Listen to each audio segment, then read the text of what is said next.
you want to lead us, please?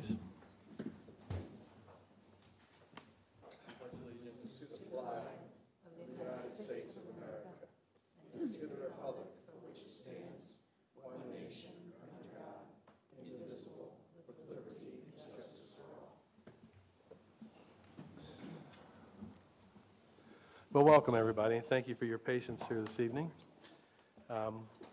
We have a special recognition proclamation tonight of Fred Hahn, our Director of Parks and Open Spaces. And I think this is going to be a lot of fun.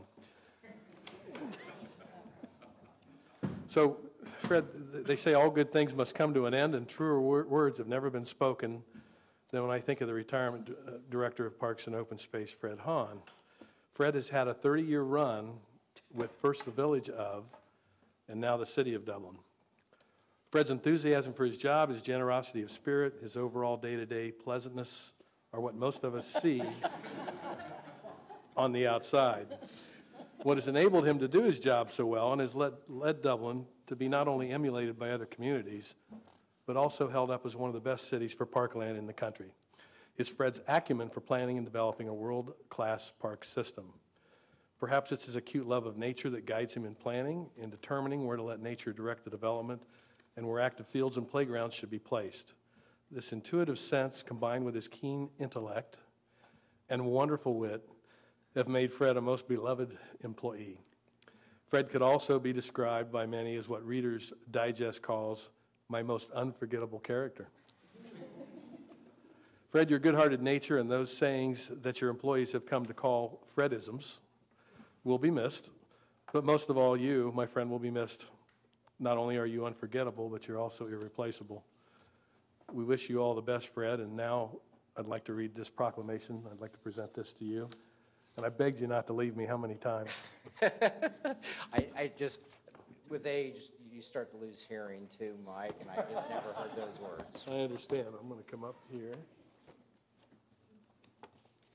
Let's see. I got my...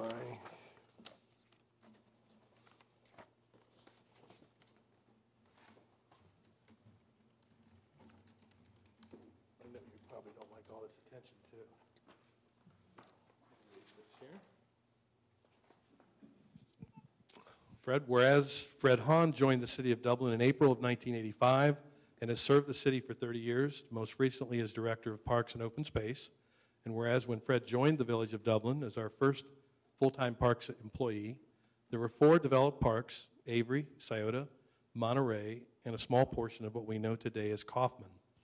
No bike paths, no outdoor pools, no public art, and no public recreation center. Whereas during his tenure with the city, Dublin has flourished, becoming known for its more than 60 developed parks, more than 100 miles of bike paths, and its signature tagline, it's greener in Dublin.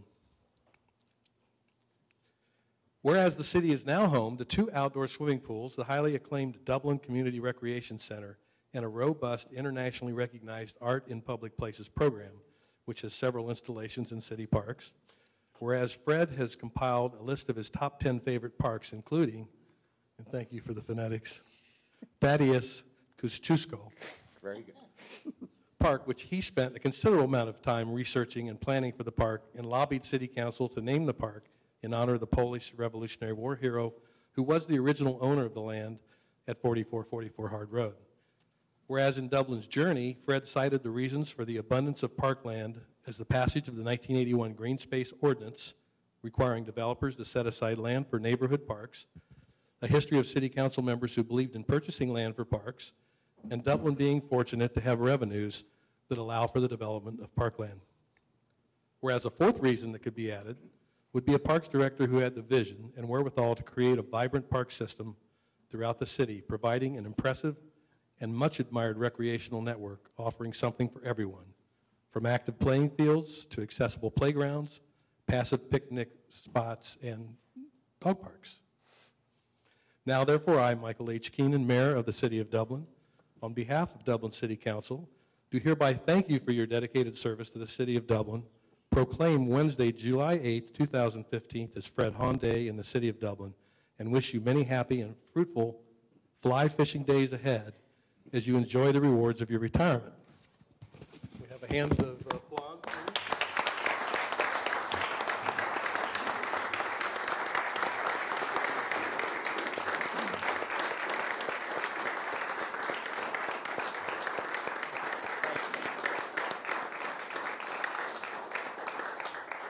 Now, it's unfair of us to want you to stay. I know you have many plans on just how to enjoy your retirement, and I'm sure I don't have to remind you that a bad day of fishing is still better than a good day in the office. So to help you enjoy your retirement, City Council has learned that in the world of fishing, there is no such thing as too much equipment. So we'd like to present you with this gift certificate to get more fishing gear. We'll have him put that hat on there. These are not gag gifts.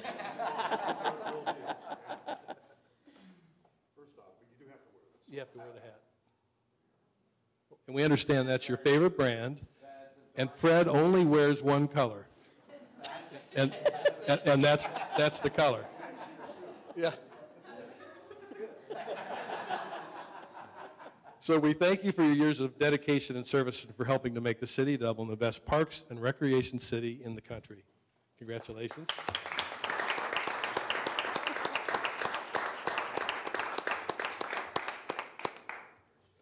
So I think I'd like everybody to say a few words. I'd just like to add that, what comes to mind when I think of Fred were the long questions that came to him from council. There would be a very convoluted question, would seem to be quite complicated. Fred would stand up and he'd walk slowly over to the microphone. He'd lean over and he would go, in answer to the question, yes. And then he would just walk away, as only Fred can do, and we appreciated that, Fred. So why don't we start with Tim over there and go around, and I know all of you would like to say a few words here to Fred as well. Tim? Hey, thanks, Mike. Well, first of all, Fred, thanks for your many years of service. I'm not sure that I could capture in words, what you've contributed to the landscape, literally, of the city of Dublin, and what it's meant to me to work with you as a city employee. When I've interacted with you, I've never felt like I was interacting with a bureaucrat, certainly, but more like a friend or a neighbor. And, I've always appreciated your insight. And what's always come through to me was, your genuine love, for what you were doing. I believe that was sincere. I have to believe it was. I mean, certainly what you've accomplished is a legacy, to the city that will live on forever. I mean, that's one of the great things in my view regarding what you do and what you've done. To be able to drive around this city and future generations drive around this city and really one of the big hallmarks of what we're known for is open space, green space in our parks and so forth. I'm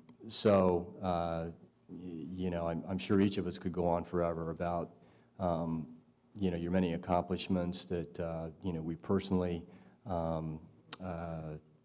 hold dear to us. I do have to say, Fred, I hope you're successful. You know what I'm going to say now. It's platform tennis. No, I'm joking.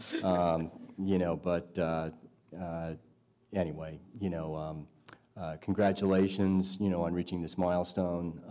Enjoy your retirement. You certainly deserve it. I really hope you'll come back for, some of our fun events, and, we'll see you from time to time. So anyway, really enjoyed working with you, and good luck. Thank you. Thank you. John? Well, again, Fred, thank you. I've been here for 30-some years with you, and you created absolutely a fantastic park system.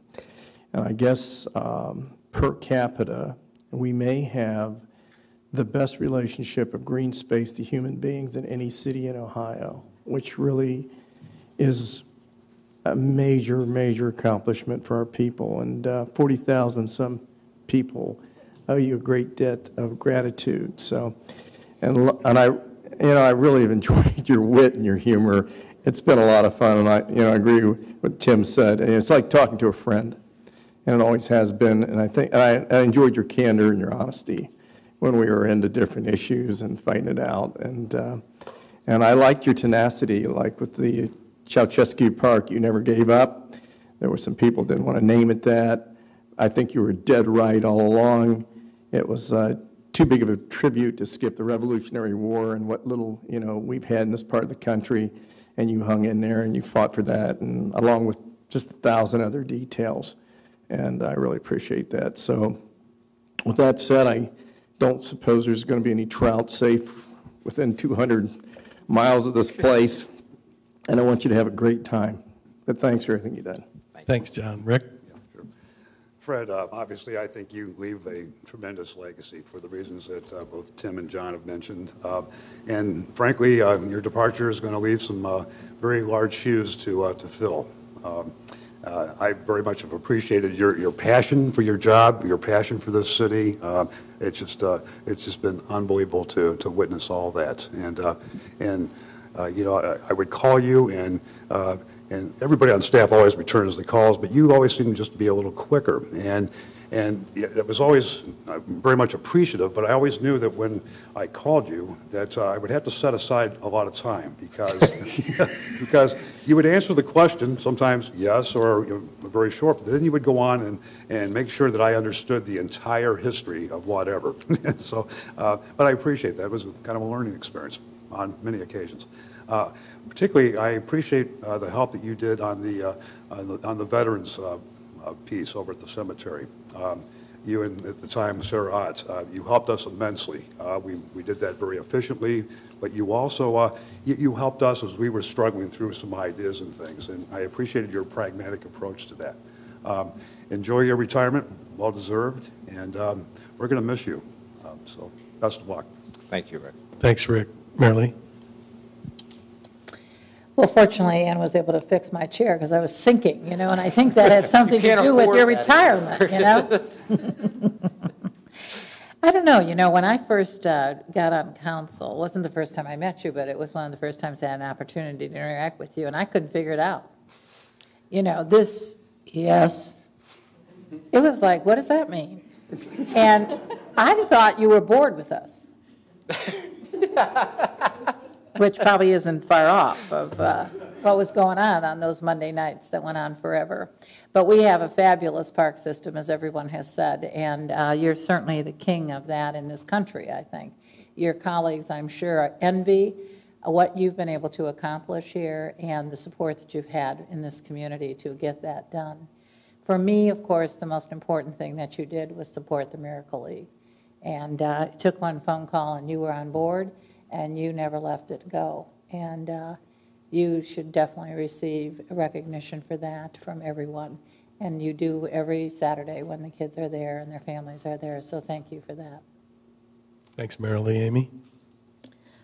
Gosh, Fred, I met you before I started on council, but I think our first project together was the Kaufman Park Expansion Task Force, and that was when I was a brand new council member, kind of the first big issue. And again, you just kind of came right into it. We had some consultants that helped us, and we had a great group of residents that worked on that task force.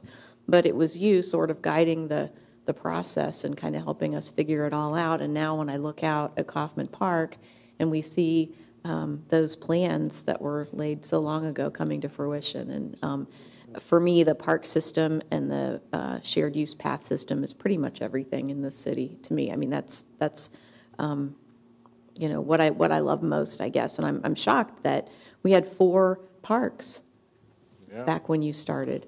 And wow, we've come a long way. And it's all you. And so I think you've got to be very proud and also probably a little bit sad to leave.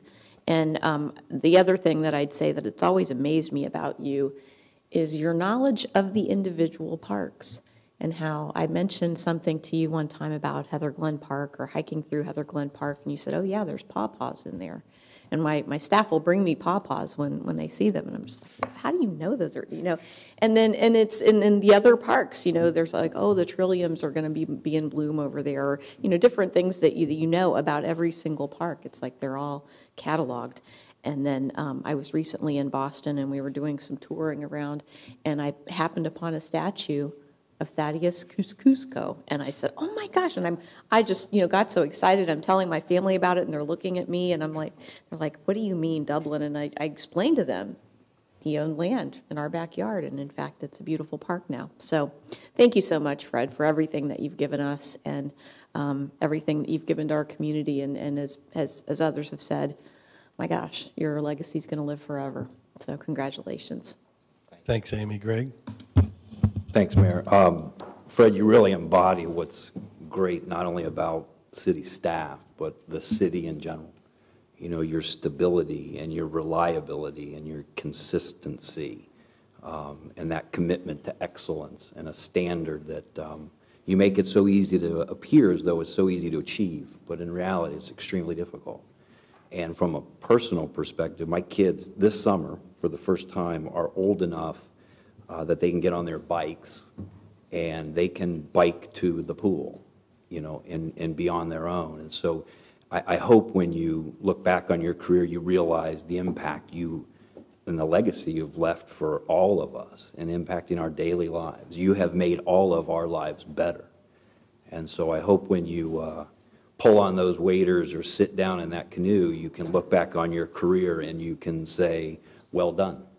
And I don't know that any of us can strive to have any other accomplishment other than being able to say that when we're finished. So thank you for your service, and we really appreciate what you've done for our town.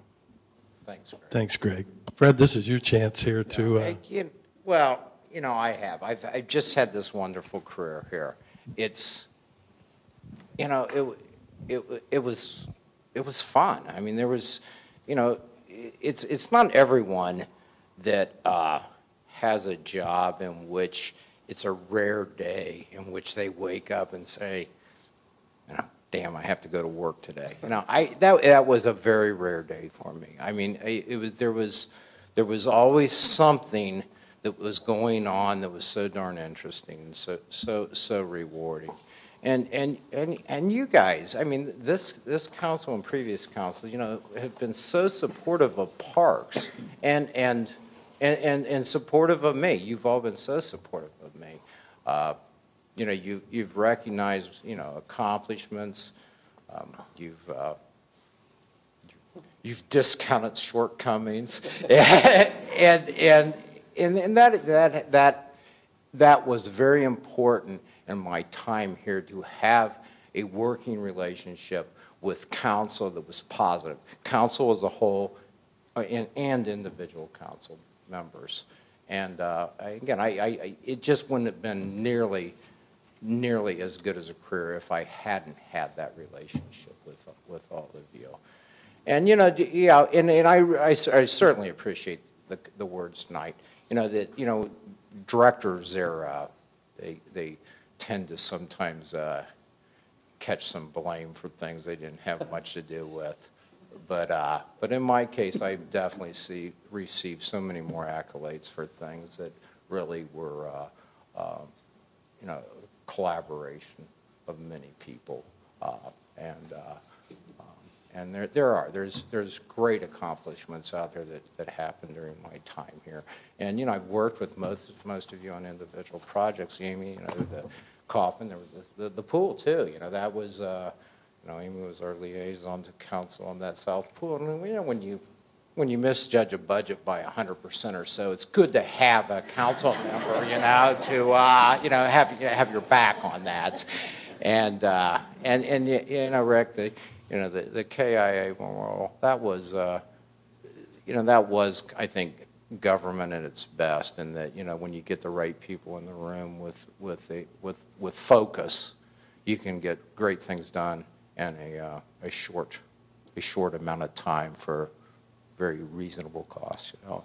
And that was, you know, with the Miracle League Merrily, you know, that was obviously true of that when there was the people could just again, getting the right people focused on for the right reasons on a goal. It's just amazing what can be pulled off.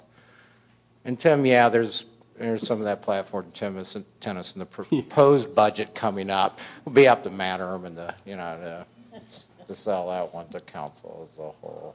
But again, it's what a great great time I've had here. And yeah, Amy, it wasn't,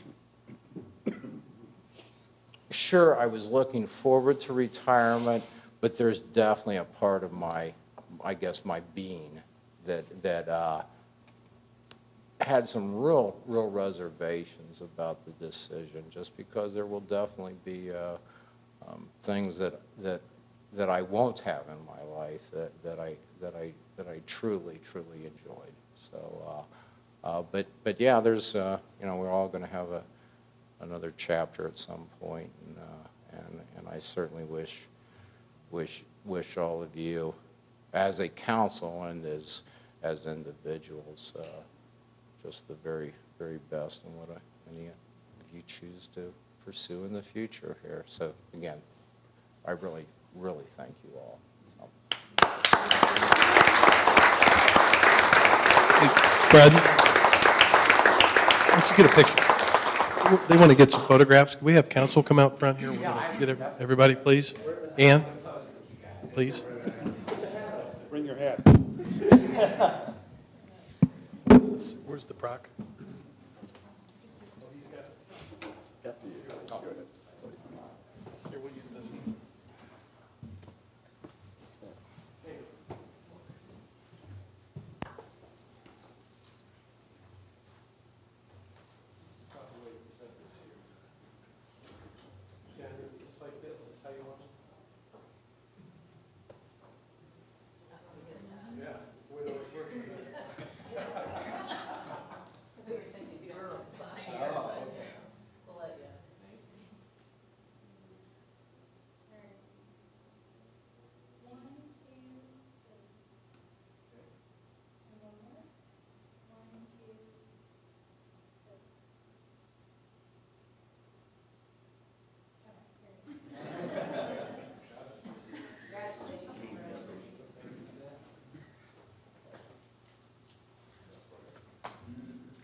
Well, thank you. Thanks, Council, for all those words, too. I know it'll mean a lot to Fred, and he'll probably be taping this and putting it on a DVD so he can watch it over and over and over. Matthew, you want to come forward? We have this being Parks and Recreation Month, July 2015. Matt's here to accept a proclamation, which I will present. I thought I was going to be retiring. No retirement. We need you now more than ever. It's job security. Uh-oh. The last one you gave me was in big. That helped a lot.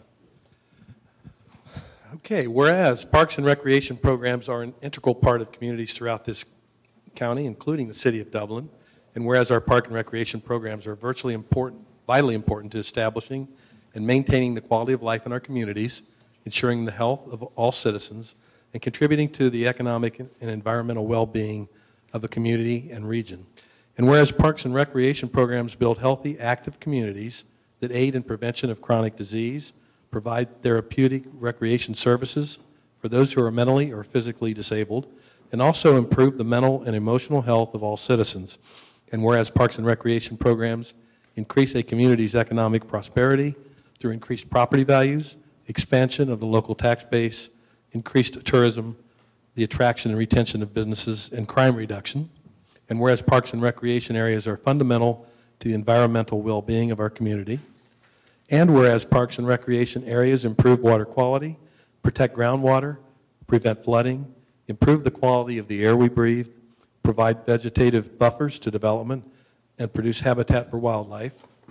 And whereas our parks and natural recreation areas ensure the ecological beauty of our community and provide a place for children and adults to connect with nature and recreate outdoors.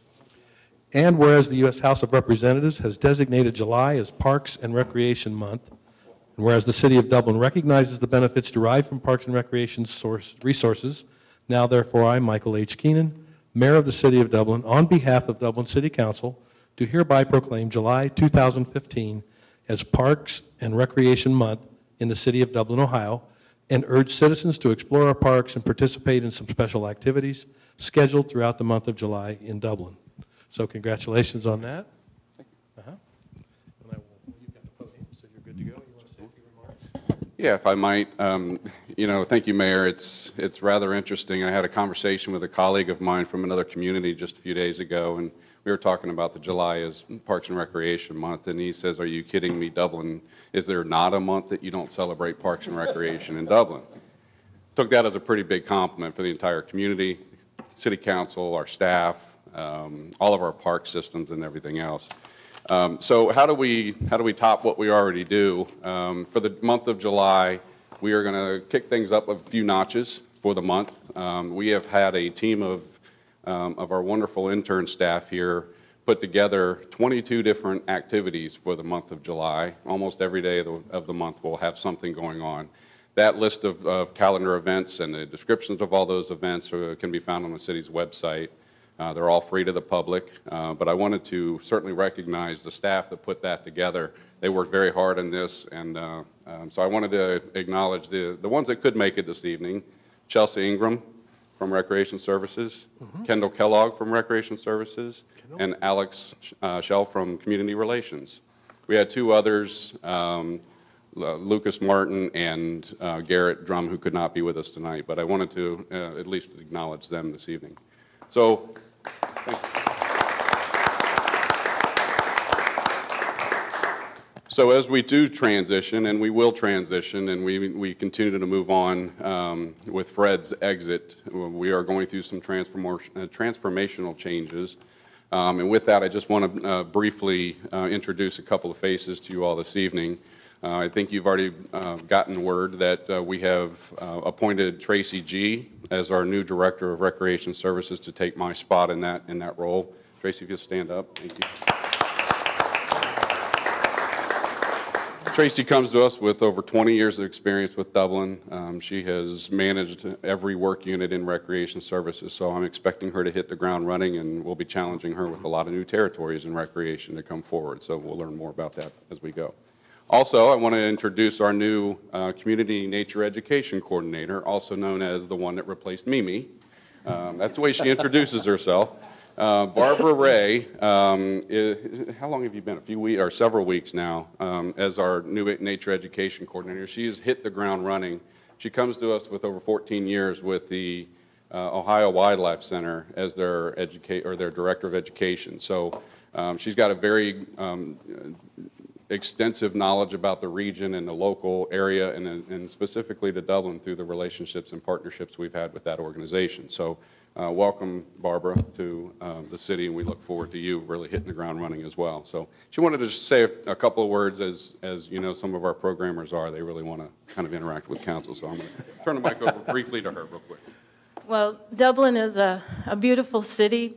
It's an environmental wildlife educator's dream, and it's going to be an honor and a privilege to serve the city of Dublin. And I'm going to miss Fred because I have about 3 more days to learn everything I can about those secret places in the park. So my next visit this week will be Doc Walker Pond, now that I know about that. Anyway, I do have a little gift for you.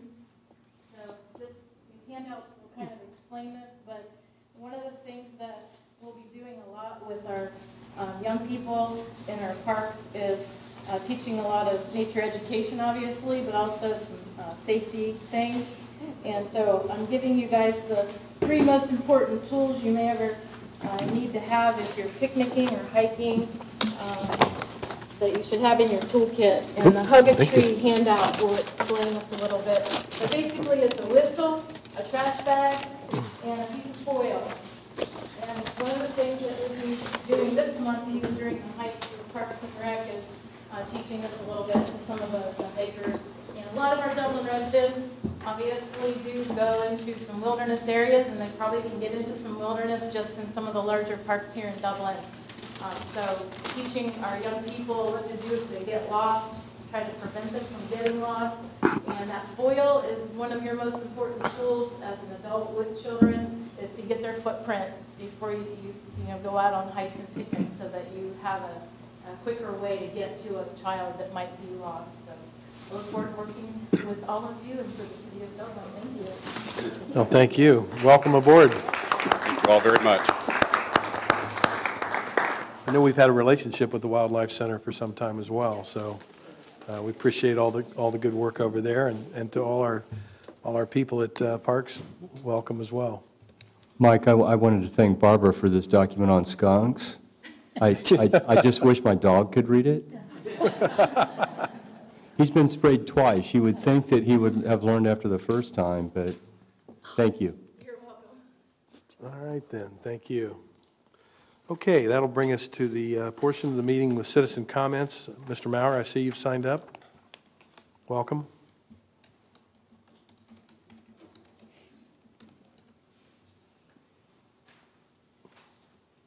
Well, Fred Hahn has been on the agenda tonight.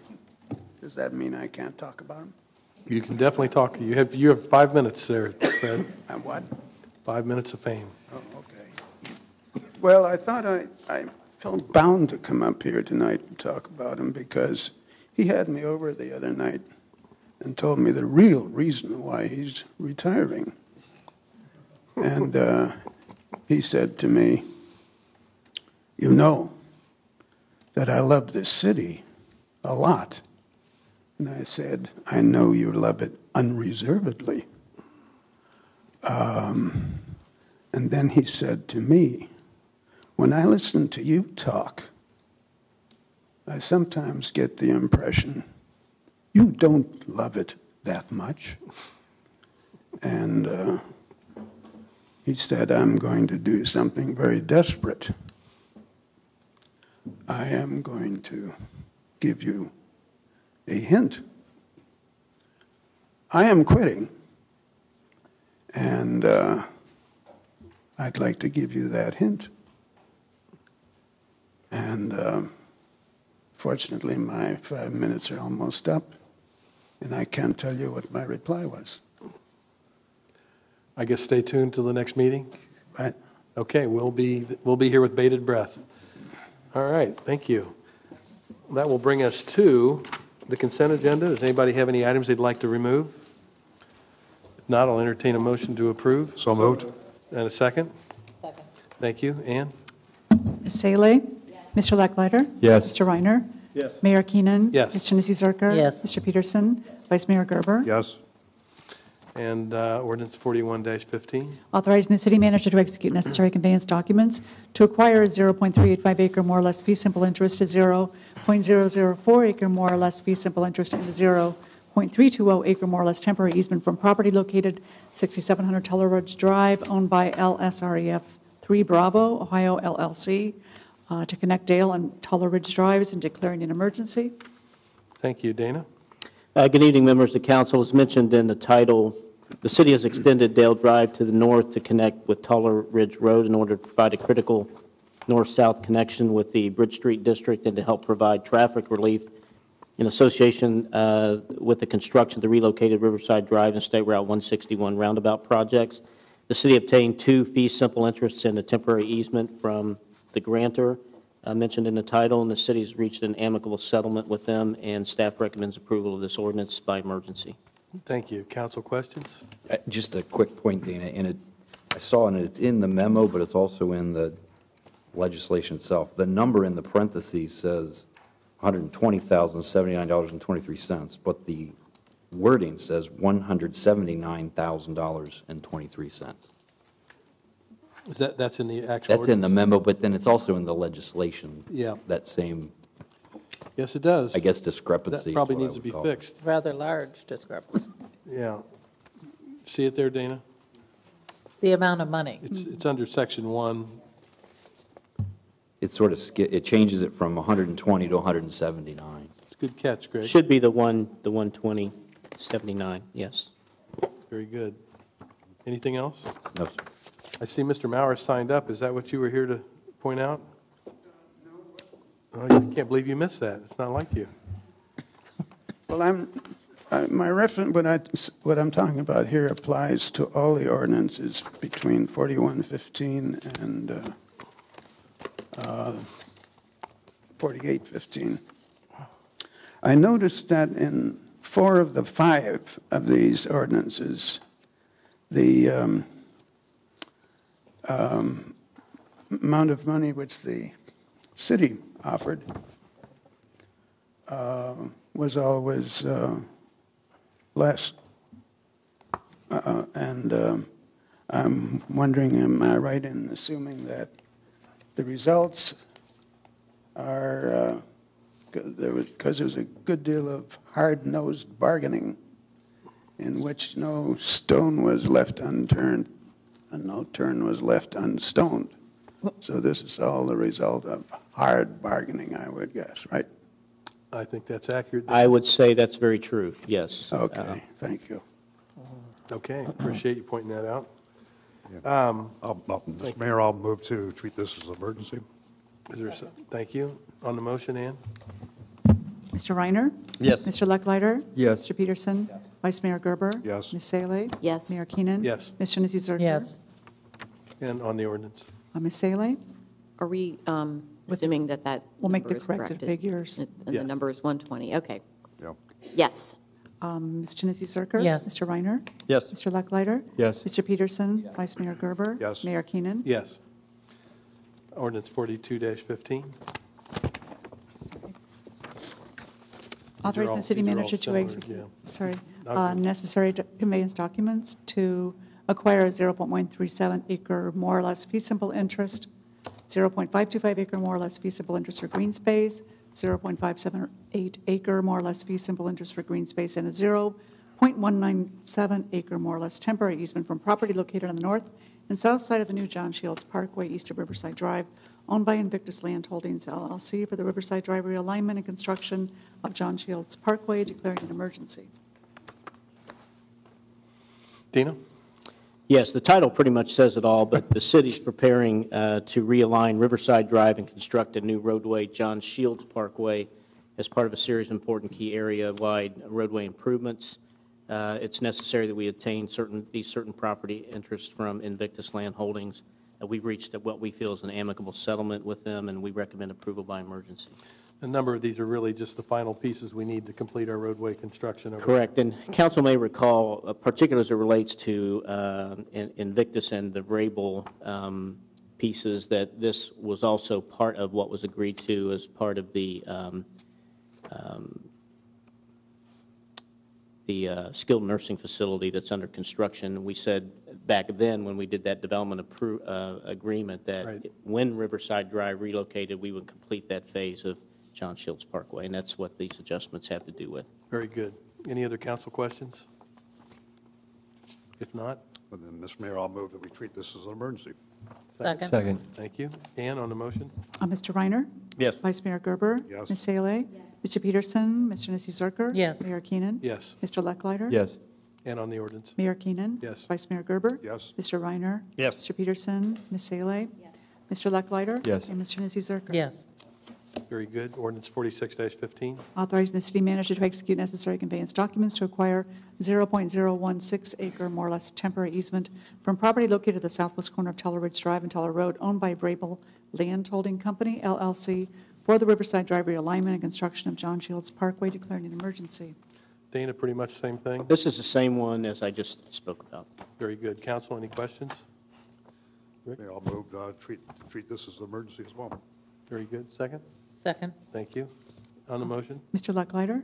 Yes. Mayor Keenan? Yes. Mr. Reiner? Yes. Mr. Peterson? Ms. Janice Zerker? Yes. Vice Mayor Gerber? Yes. Ms. Salee? Yes. And on the ordinance? Ms. Salee? Mr. Lucklider? Yes. Mayor Keenan? Yes. Mr. Peterson? Vice Mayor Gerber? Yes. Ms. Janice Zerker? Yes. And Mr. Reiner? Yes. Thank you, Ann. 47-15. Authorizing the city manager to execute necessary conveyance documents to acquire a 0.036 acre more or less fee simple interest, a 0.007 acre more or less permanent sanitary sewer easement, 0.213 acre more or less temporary easement from property located on the south side of Teller Road, just east of Riverside Drive, owned by Teller Henderson LLC for the Riverside Drive realignment construction of John Shields Parkway, declaring an emergency. Dana? Very similar situation. This one has to do with the sewer easement in the same vicinity. Good. Council, any questions? Mr. Mayor, I'll move that we treat this as an emergency. Thank you. Second? Ms. Janice Zerker? Yes. Mr. Reiner? Yes. Mr. Peterson? Mayor Keenan? Yes. Vice Mayor Gerber? Yes. Ms. Salee? Mr. Lucklider? Yes. And on the ordinance? Mr. Reiner? Yes. Mr. Lucklider? Yes. Mayor Keenan? Yes. Ms. Janice Zerker? Yes. Mr. Peterson? Vice Mayor Gerber? Yes. And Ms. Salee? Very good. Brings us to first readings, ordinance 48-15. Authorizing the city manager to execute necessary conveyance documents to acquire 0.037 acre more or less fee simple interest to 0.006 acre more or less permanent utility easement, 0.47 more or less temporary easement from property located at 4555 West Dublin Granville Road, owned by Wendy's International LLC, successor in interest to Wendy's International, Inc., by conversion to construct a roundabout at the intersection of State Route 161 and Riverside Drive, realign Riverside Drive, and declaring an emergency. I'll introduce it. Thank you. We're wearing you out there, Ann. I appreciate you bearing with us here. Dana? Yes, this one has to do with the necessary easement and right-of-way for State Route 161 as it relates to the Riverside Drive realignment intersection improvement at 161. This is located, as depicted in the map, just east of that new intersection that's under construction, and it is Wendy's on the south side of 161, which is essentially the new restaurant there in the grounds that Wendy's owns there as you enter into River Ridge. So we also recommend this be passed as an emergency. And really, it's just a timing issue in terms of the emergency? Correct. Very good. Any other questions, council? Mr. Mayor, I'll move to dispense with the public hearing and treat as an emergency. Thank you. Second? Second. On the motion? Ms. Salee? Mayor Keenan? Yes. Mr. Reiner? Yes. Ms. Janice Zerker? Yes. Vice Mayor Gerber? Yes. Mr. Peterson? Mr. Lucklider? Yes. And on the ordinance? Mr. Lucklider? Yes. Mayor Keenan? Yes. Ms. Salee? Yes. Mr. Reiner? Yes. Ms. Janice Zerker? Yes. Vice Mayor Gerber? Yes. And Mr. Peterson? Thank you. Dana, staff comments? First, I do have staff comments. I do also want to be sure to thank all the different parties who agreed with all those acquisitions and easements and so forth. Certainly has impact on their property as we try to do those improvements. So I appreciate their cooperation. A few things here. Fred's reception next Wednesday, 5:30 to 7:30 at the DCRC, the Rec Center. Certainly invite the public out for that and hope everyone will come out and pay tribute to Fred. A special council meeting on July 13th. Just wanted to remind council that we are asking for that to occur with an executive session at 6 p.m. and council meeting to start at 7 p.m. A reminder about the July 4th parade, the concert, and the fireworks this weekend. I hope everyone will show up for that, and we are going to have good weather. Not that I would promise it, but I sure hope that we do. In your packet, there were a couple memos I would just point out. One has to do with the Sister or Friendship City International. I don't know at what extent you might want to address that tonight or at a later time. And then we do have a memo in your packet regarding your request for information relative to chickens and how you might want to refer or work on that issue going forward. So any direction you want to give to us tonight on that would be great, or if you want to defer that for another time, that's certainly fine with us too. That's all I have. I wonder if I can just interject on the chicken legislation, that there was in that staff report, you mentioned forwarding that to the Community Development Committee. Is that that staff's recommendation? Correct. Does council have any input on that? Would that be appropriate? John chairs it, though, so that could be a problem. You know, That's fine. I honestly, I wouldn't refer it. I know what I need to know. Rest of council? I mean, we're going to, consume staff time, committee member time. Nobody does this. I mean, I'm sorry, I don't mean to sound unsympathetic, but, it's just, none of the other suburban communities, it's just, and if I'm not mistaken, I never got an answer to this. Let's assume, hypothetically, that we did, it wouldn't have equal application across the entire community, because of the many different PUDs, am I right? That have deed restrictions written in where it wouldn't be allowable. So, I mean, who can do it, who can't do it, it just, I'm just trying to save us time. Am I right?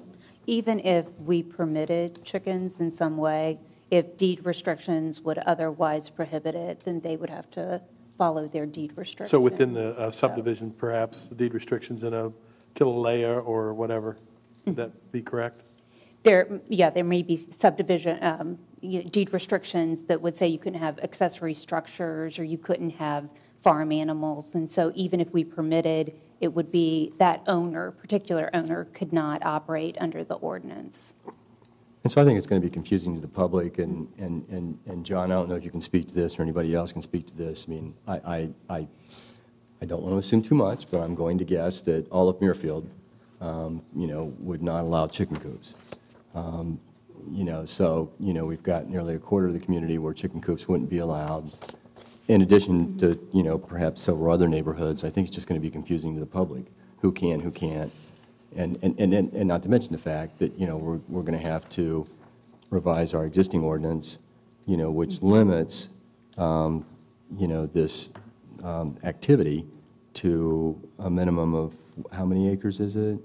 It's 40,000 square foot lots 40,000 and square foot. 150 foot wide. Right. Correct. So, anyway, my 2 cents worth, I've talked enough, I'm sure. Who else?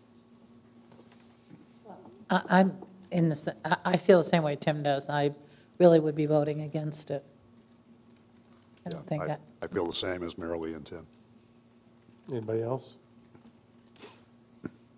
It certainly was an interesting presentation, and I know that it was from the heart, from the family, and I appreciate that. But I think there's a lot of unintended consequences that could occur if we were to move forward with any kind of approval of that. So, I think, Mayor, that from what I've seen, the different ordinances, does the city of Columbus allow chickens? You have to have a permit through their health department, and there are development restrictions on them.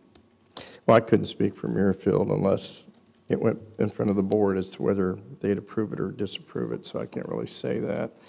The only thing I can say that in behest of the family that had the chickens is that you can write an ordinance tight enough and about how they're utilized and how they're moved every day and all this other stuff. And there are those kind of chicken containing areas where you actually move them around and they eat all the bugs in your lawn, and it's an environmental thing and stuff like that. But that's a pretty, it's done in a lot of places, but it's a fairly complex system that you would allow if you let people have these things as pets. You'd have to really regulate them down to the nines. Some of the city ordinances that allowed that with a lot of provisos did not allow roosters. As I understand it, this really had to do with creating food, and you ain't got no rooster, you ain't got no food. Correct. So No, that's not true. No, that's not right, no. You don't want roosters. Chickens lay an egg with or without. They don't ever allow roosters. See, now I just learned something. No, the roosters are noisy. They That's crow. why they're in the ordinances. Yeah. Okay. The reason New York City and some of these places in Cleveland Let me have these summarize things. then. Let me just summarize that. I don't see any support here, so we'll just move on. And we will pass the chicken discussion altogether. Okay. And I agree, Tim, probably to move it on is just going to be spending staff's time and others as well. So Someone's with going that, to call the family. We will. Thank you. do we want to talk amongst ourselves rather than get into roundtable about the Sister City document that you put in there? I see there's a differential between a sister city and a friendship city designation, and maybe from what I gathered, you were recommending maybe starting with a friendship kind of city. Correct. And I want to thank Kyle Kreidler for putting this together, doing a lot of the research. Sandra Piskarczyk and Colin Gilger provided some input as well and some research. I think generally what we're saying here is if you would like to move forward, particularly with the relationship with Mashiko, Japan, that was established, we would recommend pursuing the Friendship City approach. We would include the Consul General Japan in that process. We'd recommend to include them in that. That's a relatively informal relationship, but certainly an important one from a cultural exchange perspective. We would also recommend that you consider some other strategic type relationships. I think one that we mentioned also in Japan was perhaps the home of Hidaka, Yes. Japan. That one would be very strategic relative to industry type, and the fact that we've been there, several of us have been there interacting with Hidaka, Japan. So that's one that we would recommend to formalize going forward. Well, you know, I feel strongly about it, and we've heard from Akisa from JASCO, and the Consulate General mentioned it the other night at dinner also. So I think if everybody's in accord, we can perhaps craft a letter and send it back to the mayor of Mashiko to begin the process, and then whatever work needs to be done with respect to Hidaka's hometown. And we were there. I know Colleen was there, and Debbie from Columbus 2020. We were there at the facility, the Hidaka plant in Japan. Very, you know, that would certainly tie out some of the business side. The Mashiko piece would certainly lend itself to the cultural, I guess, the cultural that we share in concert with Mashiko and Dublin. Yeah, you know, I think it's important, you know, that something be said to that effect, you know, the reasons why we're really selecting these two cities. Yep. So one's cultural, one's business related to our car Does he industry. need a motion, or? Well, Tim wanted to. Yeah, Mike, I appreciate this, and I agree, you know, with respect to certainly staff's recommendation, and for the reasons that they made the recommendation that we start off at the so-called friendship level, I guess. You know, and as we all know, you know, we have the largest population of Japanese in the state of Ohio, you know, here in Dublin, and we're certainly, you know, proud of that. And, you know, there's the, you know, the business aspect of this, you know, and not surprisingly, and you know, I think this is the result of your recent visit there.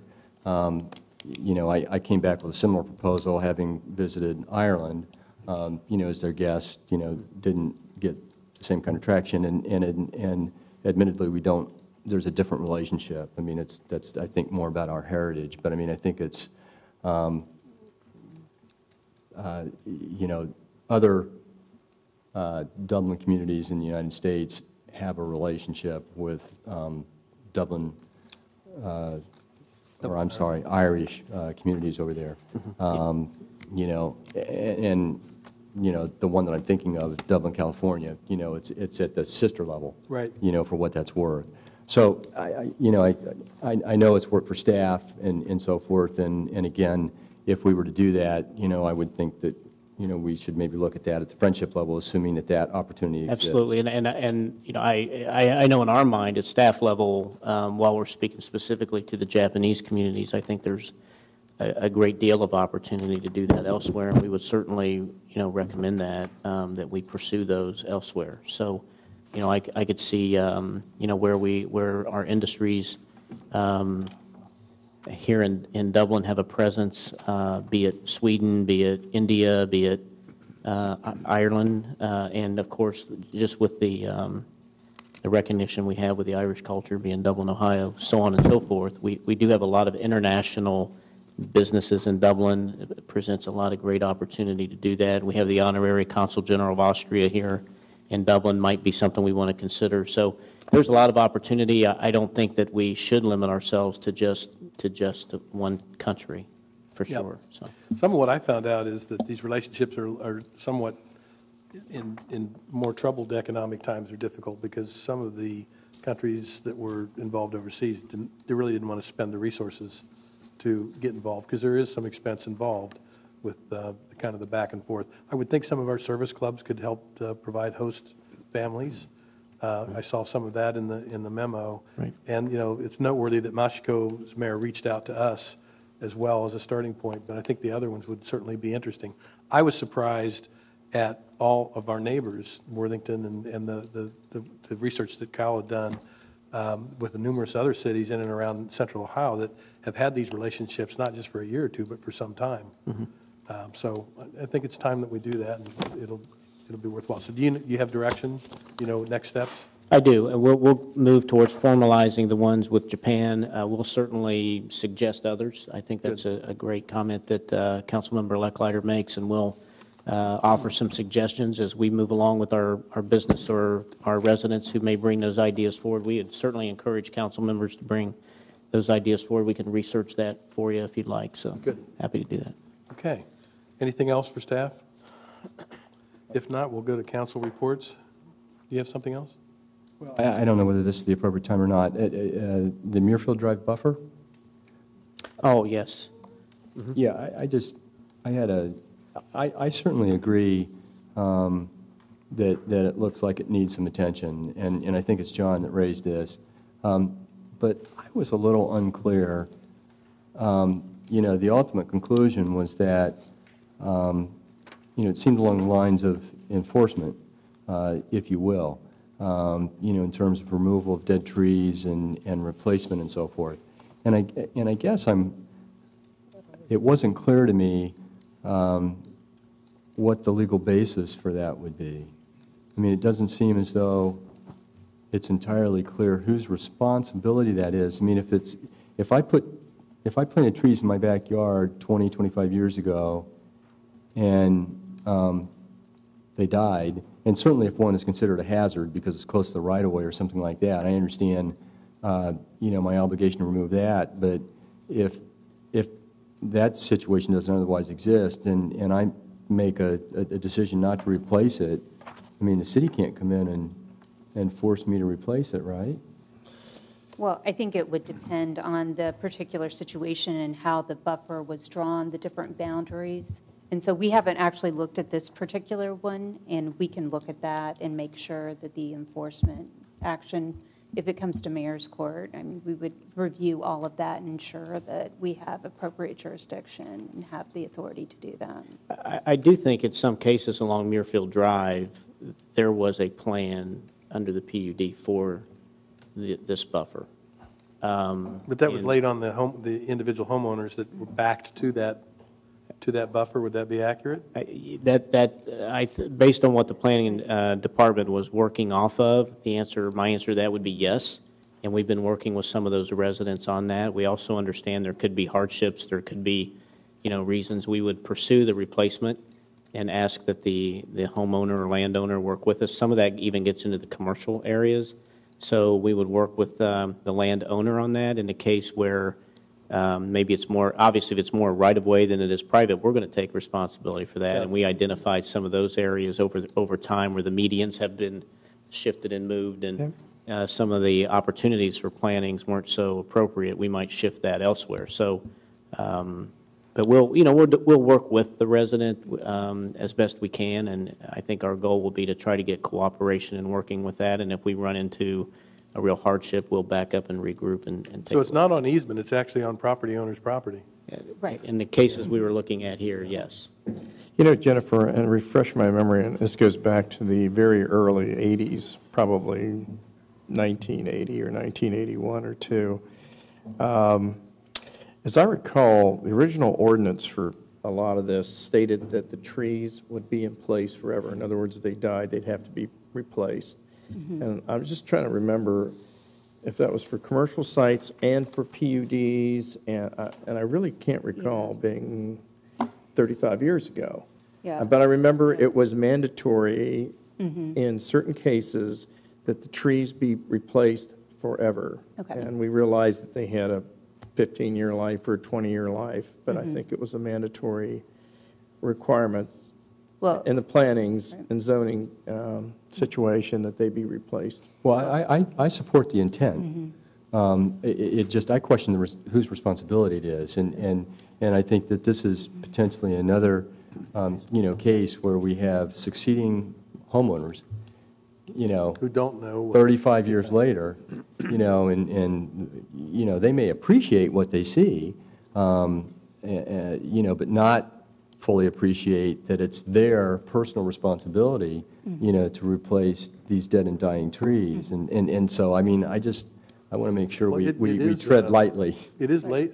I know the commercial properties, even our building, they've been out. We've had ash trees die. We were told they needed to be removed, and we had to replace them. It's part of the PUD. Yeah. Right. So you have to do that. So there's a lot of rules. It's just which ones apply where and. Right. But I think Dana said it, best. If there's a hardship, they're going to look into it. Yeah. But, I mean, this is just, I hate to say this, but this is just part of the aesthetic of Dublin. I mean, it's green, it's beautiful, you go down the roads, you see good vistas, you see channel views, you see buffers hiding in visual clutter. I mean, this is what makes our city great, and that's why those laws were written 35 years ago, to create that kind of urban space that everybody would want to live in, because it's just so aesthetically pleasing.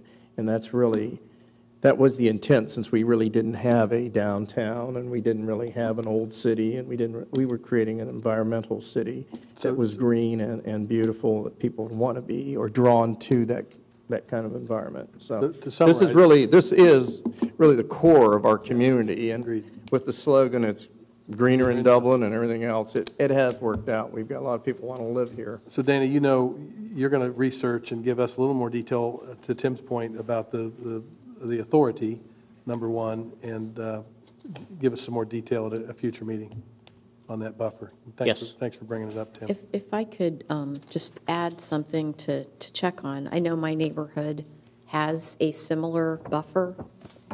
It was obviously installed by the developer just because of the way it looks on Innovation Drive and then on Wilcox Road.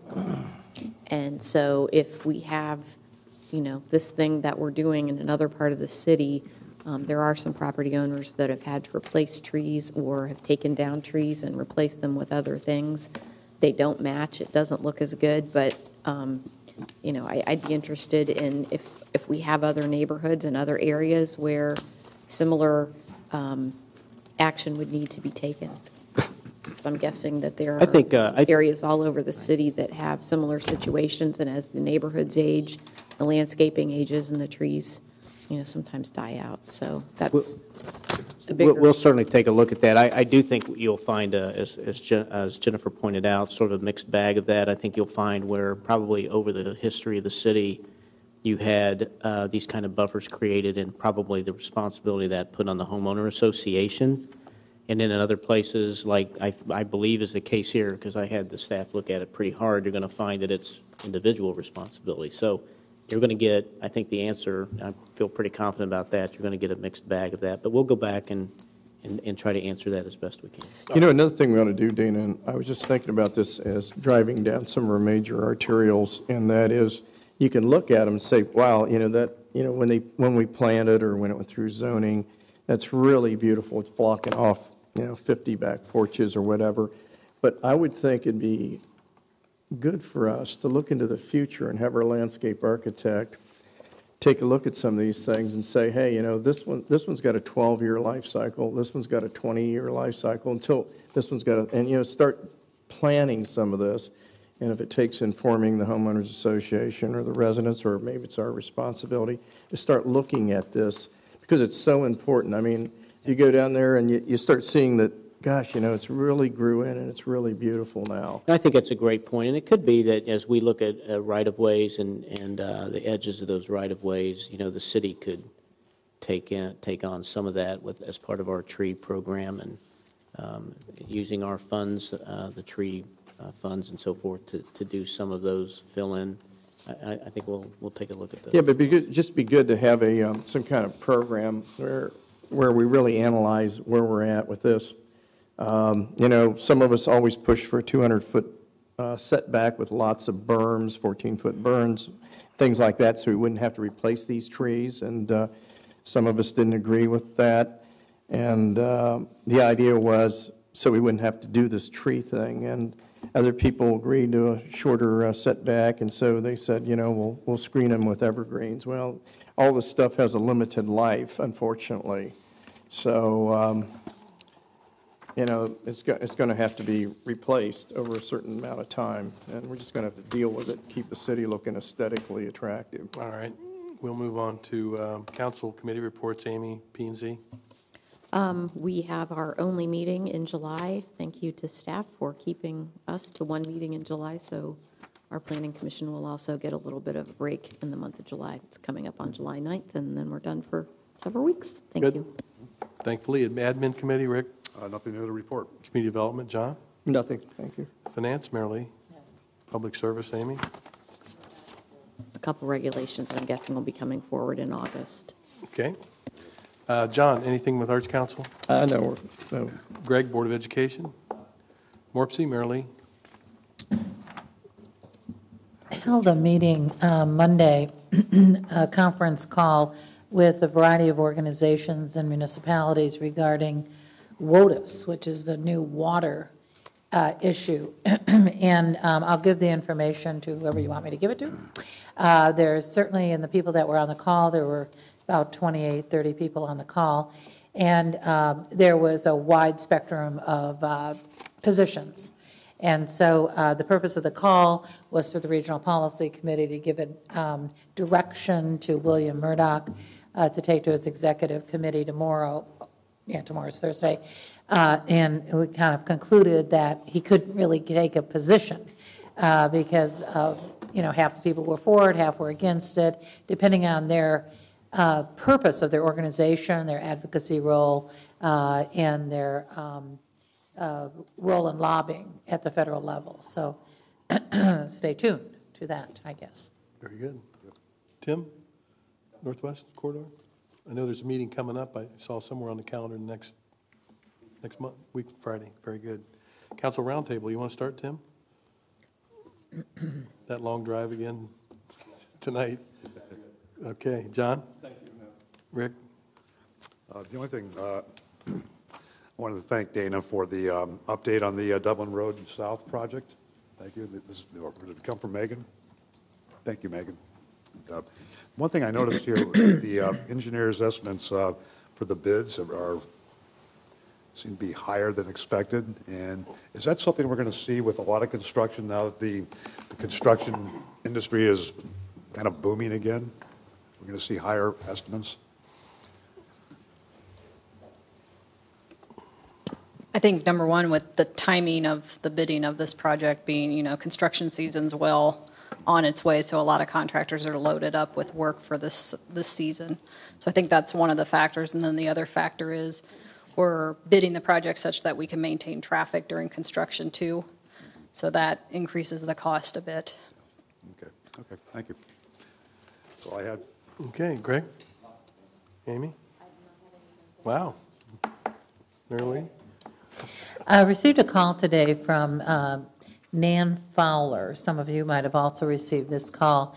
She's a resident in Muirfield, indicating that her next-door neighbor has a drone, and the drone is going over her house and perhaps others. She raised the issue. She called code enforcement about it, who informed her that we didn't have any regulations on this, and they would have to bring it to City Council for us to do something about it, which I think needs to be dealt with a little bit differently than that. But at any rate, she did raise some great issues about privacy issues and all that. So I'm wondering, is this something that, given this day and age, it certainly seems appropriate that we would have some kind of regulations that we're permitted to have legally. I don't even know enough about it to suggest what that is. Yeah, this is an issue that is at a national level. I don't mean national. It's going on nationally, right, at all levels of government, federal, state, local, the FAA. I've been actually watching some of this through the various municipal publications and so forth. National League of Cities, I think, had an article, I believe it was National League of Cities, might have been one of the other ones, about this very issue. Been having some internal discussions with legal about it. And cities and city operations are leveraging these more and more for topographic reasons and so forth. So we've been talking internally about those operations. I do believe the response to Ms. Fowler was correct in that we do not have regulations on the books for this. There is a lot of struggle going on at the state, the FAA level, about the regulation on this, so we may not have an easy answer right away, and it is something that we would have to try to put into place. So I know there's a lot of work going on with it right now, and in our industry, in the insurance industry, there are already endorsements that have been created for general liability policies. The industry's out in front of this because a lot of businesses, commercial businesses, are using these drones for a lot of different reasons. But there are, under most policies, it's considered an aircraft, and as such, it's excluded under most policies. So they're addressing this. They are awaiting, the industry, I just read an article on it today, they're awaiting the rulings and the guidelines from FAA as well, and what are going to be the criteria. Many of the companies are putting their own loss control, own kind of criteria in before they'll issue the endorsements for the companies that are using them. The overwhelming issue is privacy, and there has been a ruling somewhere, I think it was Texas, a neighbor was flying, your airspace over your house is basically sacrosanct. They're not supposed to be over there shooting pictures down into your backyard. So there's a lot of legislation, a lot of court case precedent that's going to have to be developed. So I know in concert with National League of Cities and our other contacts in legal, it's something we need to be on the forefront of, the cutting edge of the legislation. This group in particular in Dublin will have the resources to probably be on the front end of buying those kinds of applications. You know, there was an article in the Wall Street Journal about the FAA and their concern with drones.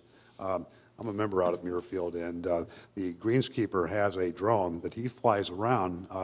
And of course, we've had a lot of rain here in the last couple of weeks, and he was flying the drone around to show us on the Greens Committee all the water damage. So it was very fascinating. In fact, I know where Nan lives, and on Saturday I saw the neighbor out there flying that. We were having a discussion about the privacy, and because you can take pictures with those. And, absolutely. That was one of the concerns she raised, that she assumed, certainly the ones we hear about have cameras in them. And she did raise the issue about the golf course issue, but see, she was thinking not that it was the the Muirfield Club itself that was doing that, but that someone else was taking pictures or looking at people golfing, you know, and that might not be something people wanted to do. Saturday there was a gentleman out there on the 18th tee, his house, and he was out there with his two kids. I think they just pulled it out of the box, and he was showing everybody his drone, and that's very close to her house. So that's probably what was going on. Yep, no doubt. Yeah. So I'll be happy to call her back and explain to her that our legal department is looking into it, and I could give her your phone number if she wants to give you any specific things about it. Thank you. You'll be researching it, though, for us. And We are, yes. We've been working on it, and we'll continue to work on that and try to bring something forward as soon as we can sort it out. Good. All right, Good since now we discussion, know that they're in our community. Okay, anything else? And then just this letter that we all had at our seat from Panday family. I think the Recreation Department, it would be interesting, the Parks Department, to look at this and some of their recommendations of adventure things for children. Thank you, that's it. Very good. I just remind everybody, obviously, July 4th, there was a time change in your package, if you haven't looked at your, in terms of when council's required to be there. I think it's 6:45 instead of 7:30, or it should be in the red folder of the packet that we got tonight. Yes. I brought that down with me for that very reason. 6:45 was So the it's the a time. little different than years past, so just be aware of the time and be there a little earlier than normal, or be available for that event. And of course, we have the parade, and it looks like the weather, knock on wood, is going to cooperate, so we'll look forward to John Fogerty's concert and the rest of the activities that day. I have just one item. Dana and his wife Lisa and myself and Jill and Rick and Barb all were invited up to dinner and at Consulate General Katayama at his compound in Birmingham. And we had a wonderful event. We shared a lot of conversation, and I think that was a very good meeting, and I'm proud to be invited and honored to be asked by him. And it's a very important relationship that we have with the Consul General and the Japanese nationals that we have here in Dublin. So thanks to everybody for taking the time out of their day to do that. And with that, we'll stand adjourned.